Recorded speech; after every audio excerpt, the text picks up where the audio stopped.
A wonderful day to you all. Welcome to Nifty Sense. Today, the Indian markets felt like a grand game of musical chairs. Just as the music seemed to stop after 3 days of relentless silence, selling, the players suddenly found a seat. But was this a genuine change of heart, or just a temporary pause in a larger game? Today, we peel back the curtain on the Greenland pivot and the invisible hands that protected our market's foundation. The daily scoreboard, the 22nd of January, 2026. Nifty 50 to 25,289.90, plus 132.40, plus 0.53%. Sensex, 82,307.37, plus 397.74, plus 0.49%. The hidden narrative of the Greenland calm. Have you ever wondered why a small, frozen island thousands of miles away could make the Bombay Stock Exchange turn green? Today's hidden narrative isn't about Indian balance sheets, it's about global chess. For days, the market was terrified of tariff storms. Think of these as extra entry tickets companies have to pay to move goods across borders. Suddenly, a conciliatory tone regarding Greenland and trade eased the pressure. It was like a landlord telling a shopkeeper, "Maybe I won't double your rent tomorrow." The relief was instant, but underneath this green flag lies a deeper story of institutional protection at the 200 DMA, the ultimate safety net for big money. The safety net logic? Why did the market bounce exactly where it did? Imagine you are a tightrope walker. Below you is a massive net labeled 200-day moving average. In professional terms, this is the average price of the market over the last year.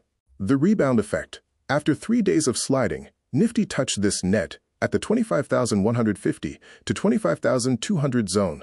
Institutional buyers, the safety inspectors, decided the market had fallen enough. Short covering. The oops buyback. Many traders had bet that the market would keep falling, selling high to buy low later.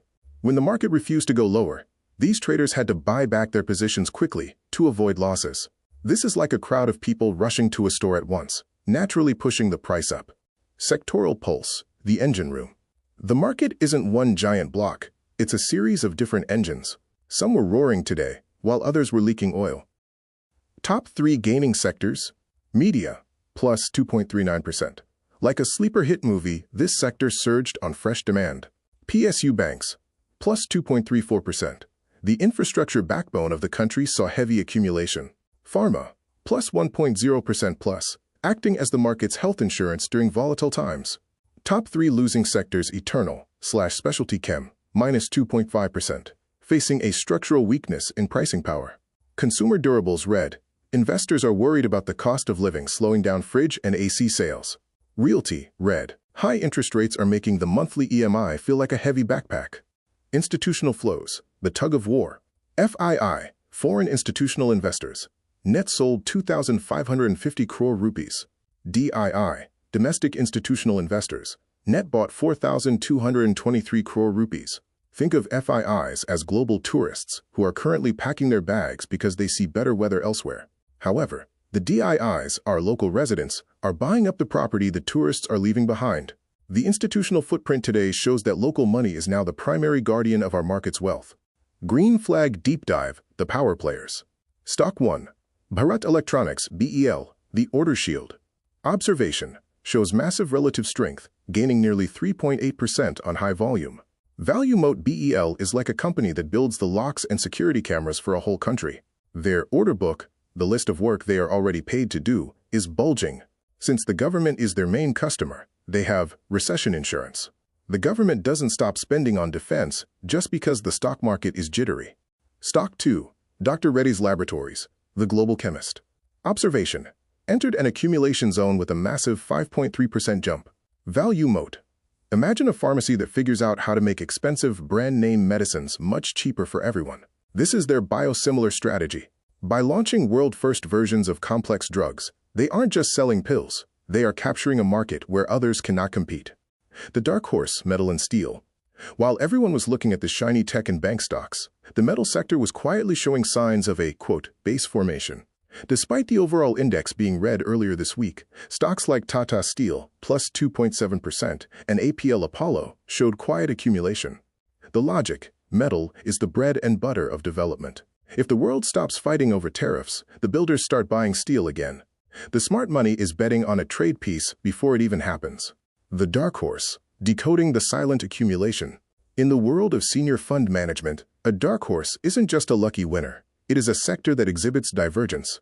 Imagine a marathon where most runners are slowing down due to a sudden rainstorm, market volatility. But one group of runners is actually picking up speed while trying to look like they are still strolling. Today, the metal and steel sector earned this title. While the Nifty was struggling to stay green earlier this week, the institutional footprint in metals remains surprisingly heavy. Here is the professional breakdown of why they are the dark horses of 2026. 1. The China Plus One margin expansion. For years, Indian steel manufacturers were like shopkeepers competing against a giant discount mall, China, that dumped cheap goods. However, with recent anti-dumping duties and shifting global supply chains, the discount mall is being restricted. The moat. Companies like Tata Steel and JSW Steel are seeing their pricing power return. In professional terms, they no longer have to lower their prices to compete with cheap imports. This means for every ton of steel sold, a larger chunk now goes straight to the bottom line, profit. 2. The base building phenomenon. If you look at the Nifty Metal Index, it has spent the last few weeks in a sideways consolidation. To a 15-year-old, this looks like a flat line, but to a strategist, it looks like a spring being compressed. The logic: when a stock refuses to fall, even when the overall market is bleeding, it implies that someone with very deep pockets is absorbing every sell order. This is quiet accumulation. They are buying the dark horse before the race starts. 3. Strategic value, the infrastructure insurance.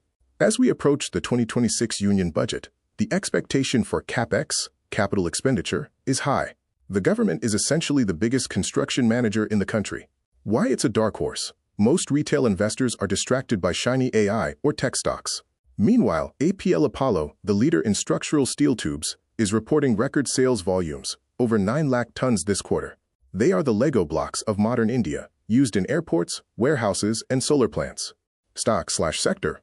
Why it's a dark horse, and what the institutional signals? Tata Steel. Global trade peace hints. Greenland pivot are reducing raw material costs. Massive delivery volumes despite index red days. BEL Apollo 55% market share in structural tubes. Record volume growth, plus 11% YoY. Block deals worth 40 crore rupees, plus showing institutional entry. Metal index. Acting as a relative strength leader against a weak Nifty. Moving towards a breakout zone above previous resistance. Professional takeaway. Being a dark horse means the sector is currently unloved but fundamentally sound. While the crowd chases the top gainers of yesterday, the senior strategist looks for where the smart money is building a fortress today. The metal sector is currently that fortress. Would you like me to analyze the specific order book of these dark horse companies to see exactly how many years of guaranteed revenue they have lined up? Key takeaway: the insurance premium of quality. If the market is a giant supermarket, most people shop during a mega sale, market crash, but buy the wrong items, things that are cheap because they are broken. The professional pivot. Senior strategists don't look for cheap stocks. They look for stocks with a high PE durability. Think of the price-to-earnings PE ratio as the ticket price to own a piece of a business's future profits. In a volatile 2026, a high PE isn't a red flag if the company's moat, their competitive advantage, is growing. Today's takeaway is that the market is shifting from growth at any price to stability at a reasonable price. When you see FIIs selling and the index still holding firm, it means the quality of the local buyers is high. They aren't looking for a quick profit. They are building a long-term infrastructure of wealth. Conclusion: the wealth preservation thought. Today's lesson is about conviction versus noise. The news headlines about Greenland were the noise, but the institutional footprint at the 200 DMA was the conviction. Closing thought. True wealth is not built by catching every bounce. It is built by identifying businesses that have a high barbed wire fence around their profits. In a world of global trade wars, look for companies that don't need permission from a foreign president to thrive.